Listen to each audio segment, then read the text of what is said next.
জাতির অবস্থা। ইমাম বুখারী রাহমাতুল্লাহ আলাইহি বলছেন যে গীবত যেটা মানুষের অহরহ এই গুনাহ হয়ে যায় মানুষের, কারোর সাথে বসলে কি একটু কারো বদনাম করছে, আপনি হ্যাঁ হ্যাঁ কথা ঠিকই আপনার বলে দিলেন, হ্যাঁ হ্যাঁ কম্পকে করে দিলেন, সাপ দিয়ে দিলেন তার। গীবত জীবনেও তিনি করেননি যখন থেকে জেনেছেন যে গীবত হারাম। এত দিনদারি পরেশগারী ছিল যে একবার তিনি নামাজ পড়ছিলেন আর তার পিঠে কাপড়ের তলায়, কামিজের তলায় ভিতরে ঢুকে গিয়েছিল আপনার বিষাক্ত পোকা, আর দংশন করতে আছে, ফুলে গেছে, তার চেহারা লাল হয়ে যাচ্ছে, কিন্তু তিনি নামাজ ছাড়ছেন না এবং তিনি বিব্রত হচ্ছেন না। কতবার দংশন করেছিল? 17টি স্থানে তার পিঠে দংশন করেছিল, তবুও তিনি নামাজ ছাড়েননি। এইরকম নামাজ আদায় করতেন আমাদের সালাফে সালেহিন আইম্মায়ে কেরাম। ইমাম বুখারী রাহমাতুল্লাহ আলাইহি জীবনীতে রয়েছে। আর আমাদের কার একটু সুরসুর করতে শুরু করে দিলেন, হ্যাঁ, আর যে একটা পিপিলিকা উঠলেই তো লাফ দিয়ে উঠলেন মনে হয় শরীরে। সামনে দেখছেন একটা পিপিলিকা যাচ্ছে, সিজদার জায়গা দিয়ে এই করা শুরু করে দিলেন নামাজ পড়তে। এখনো যে আপনাকে কামড়িয়েছে তাও হয়নি হয়তো, আল্লাহুল মুস্তাআন। ইমাম বুখারী রাহমাতুল্লাহ আলাইহির শারীরিক গঠন, তার জীবনী সম্পর্কে বলা হয়েছে কানাল ইমাম নাহিফাল জিসম, অত্যন্ত মানুষ ছিলেন, পাতলা মানুষ ছিলেন, মানে চিকন মানুষ, দুর্বল মানুষ ছিলেন। লাইসা বিত্তাবিল, খুব লম্বা লোক ছিলেন না, ওয়ালা বিল কাসির, আর খুব খাটো লোকও ছিলেন না। তাইয়িবুন নাফস, অত্যন্ত খুশমেজাজ মানুষ ছিলেন, হাসি মুখী মানুষ ছিলেন। হাসি মুখ হওয়াও নেকির কাজ। নবী করিম সাল্লাল্লাহু আলাইহি ওয়াসাল্লাম বলেছেন তাবাসসুমুকা ফি ওয়াজহি আখিকা লাকা সাদাকা। কোন মুসলিম ভাইয়ের সাথে দেখা হবে, মানুষের সাথে দেখা হবে, হাসি মুখে কথা বলা এটি সাদকার নেকি, সাদকার নেকি পাবে। অত্যন্ত সূক্ষ্ম অনুভূতি ওয়ালা মানুষ ছিলেন। সূক্ষ্ম অনুভূতি বুঝেন, মানে ভালো সূক্ষ্ম অনুভূতি রাখা, পাপকে পাপ মনে করা, ছোট্ট একটি ভুল হলে অনুভূত হওয়া যে না আমি ভুল করলাম, হ্যাঁ, জাগ্রত থাকা, সজাগ থাকা, কোনখানে কি করতে হবে, কেমন কার সাথে আদব কায়দা করতে হবে, কেমন কার সাথে কথা বলতে হবে, এগুলো হচ্ছে সূক্ষ্ম অনুভূতি। আর অনেকে আছে মোটা খায় মোটা বুঝে, অনুভূতি নেই, তার অনুভূতি নেই বা অনুভূতি দুর্বল, কথা বলার ঢং নেই, চলাফেরা করার ঢং নেই, কেমন করে কার সাথে সম্বোধন করতে হবে, কোনখানে কোন কথা বলতে হবে, অনুভূতি কম। তারপরে পাপ করেই যাচ্ছে, কোনো অনুভূতি নেই।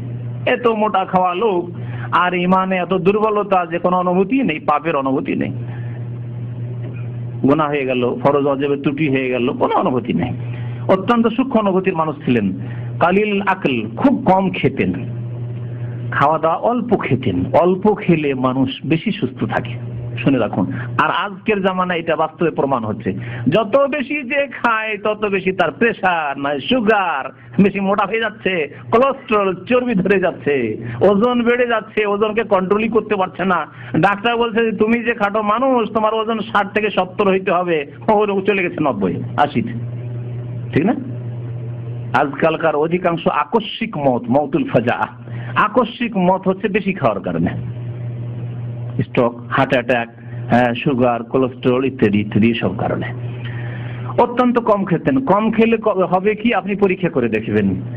এশার নামাজের পরে পরে খাওয়া দাওয়া করবেন বা তার আগে খাওয়া দাওয়া করবেন, তাড়াতাড়ি, বেশি রাত করে নয়, 11টার পরে নয়, তার আগে খাওয়া দাওয়া করবেন। খাওয়া দাওয়ার পরে 1-2 ঘন্টা একটু জেগে থেকে কিছুটা হজম হতে দিবেন।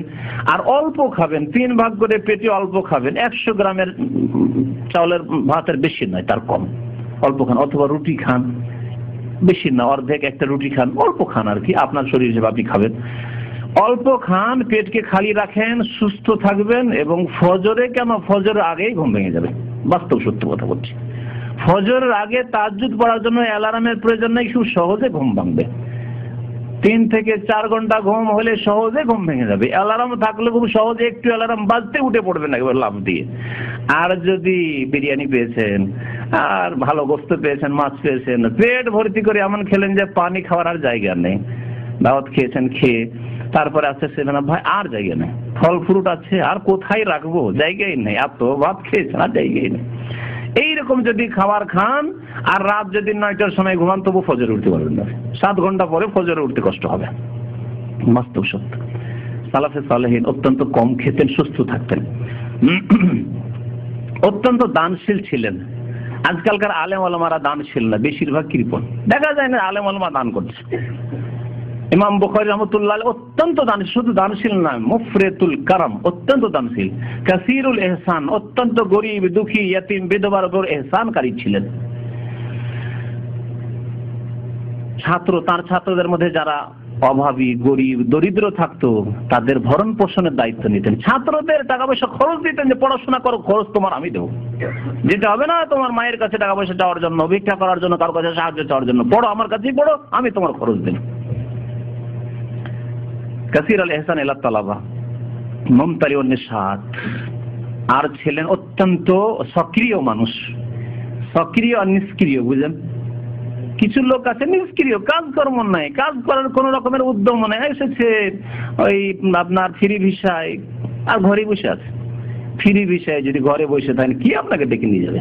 তাহলে দৌড়াদৌড়ি করতে হবে, ছোটাছুটি করতে হবে, খোঁজ খবর নিতে হবে, এখানে ওখানে হাঁটাহাঁটি করতে হবে রিজিকের জন্য। আল্লাহ বলছেন ফাসআউ, কি বলছেন আল্লাহ পাক রব্বুল আলামিন, ফাইযা কুদিয়াতিস সালাহ ফান্তাশিরু ফিল আরদ, বিক্ষিপ্ত ছড়িয়ে পড়ো, একবার এদিকে একবার ওইদিকে, একবার ওইদিকে একবার ওইদিকে ঘোরাঘুরি করো, আল্লাহ বলছেন। ফান্তাশিরু ফিল আরদ ওয়াবতাগু মিন ফাদলিল্লাহ, এবং সন্ধান করো, তলাশ করতে হবে কোথাও রিজিকের কোনো কাজ করার ব্যবস্থা হয় কিনা। শুধু এখানকার কথা বলছি না, দেশেও আপনাকে। আর যদি সকালবেলা আবার দিলেন একটা টান ঘুম, সৌদি আরব থেকে সকালে শুয়ে অভ্যাস, দেশে গিয়ে অনেকে এখানকার থাকা লোকেরা, প্রবাসী লোকেরা দেশে গিয়ে খুব ঘুম দেয়। দেশে যদি সকালবেলা সকাল 8টা পর্যন্ত ঘুমান, তা আর কোনো কাজ করতে হচ্ছে না দিনে।